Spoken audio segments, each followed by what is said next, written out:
इस देश की आज़ादी लाखों लोगों की शहादत के बाद मिली है। इस देश का ये खुला वायुमंडल सैकड़ों साल की गुलामी के बाद 15 अगस्त 1947 को हिंदुस्तान की जनता के लिए आज़ाद हुआ।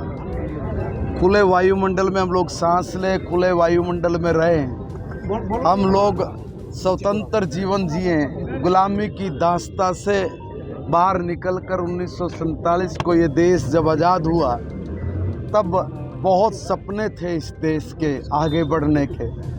तो उसी सपनों को लेके हमारा जो देश का ध्वज वो बना मर मार रहे हैं, मानवता खत्म हो गई है, संवेदनाएं खत्म हो गई है। ऐसी परिस्थिति में भारत ने सारी दुनिया को चुनौती दी है कि देखो भाई, हम तुम्हें कुछ नहीं कह रहे, हम तुम्हारे झंझटों में नहीं हैं, मगर मेरा भारत वो निरंतर आगे बढ़ेगा। हम अपने भारत को इतना स्ट्रॉन्ग, इतना शक्तिशाली बनाएंगे। और हमने संकल्प लिया इस देश के 140 करोड़ लोगों ने कि हम लोग अपनी आज़ादी के 100वां साल होने से पहले भारत को विश्व गुरु बनाएंगे। हमारा संकल्प है।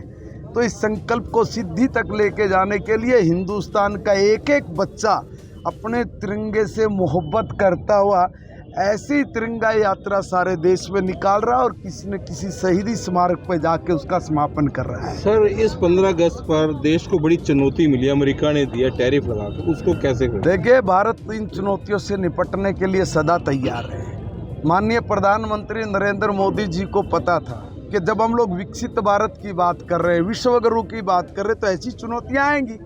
तो इन चुनौतियों को बहुत पहले से भाप कर माननीय प्रधानमंत्री जी ने 8-10 साल पहले कहा था लोकल फॉर वोकल, कि अपने देश का उत्पादन, अभी भी कहा 7 तारीख को, कि अपने देश का उत्पादन हम लोगों को खरीदना चाहिए। बने हुए प्रोडक्ट को हम लोग अगर उपयोग करेंगे तो हमें कोई दिक्कत नहीं है, हम अपनी चुनौतियों से निपट सकते हैं। हमसे ज़्यादा नुकसान उन लोगों को होगा जो इस तरह की आर्थिक प्रतिबंध लगाने का प्रयास कर रहे हैं। पहले भी जब माननीय अटल बिहारी वाजपेयी हिंदुस्तान के प्रधानमंत्री थे, अणु प्रशिक्षण किया। पहले कोई और सरकार तो करने की हिम्मत दिखा नहीं सकी, डर जाती थी, चुनौतियां स्वीकार नहीं करते थे। कमज़ोर राजनीतिक सोच के लोगों की वजह से भारत विकसित भारत बनने से रुक गया। आज इस देश में परिपक्व राजनीतिक सोच है और ये परिपक्व राजनीतिक सोच ना किसी से डरती है, ना किसी को डराती है, ना झुकती है, ना झुकाती है।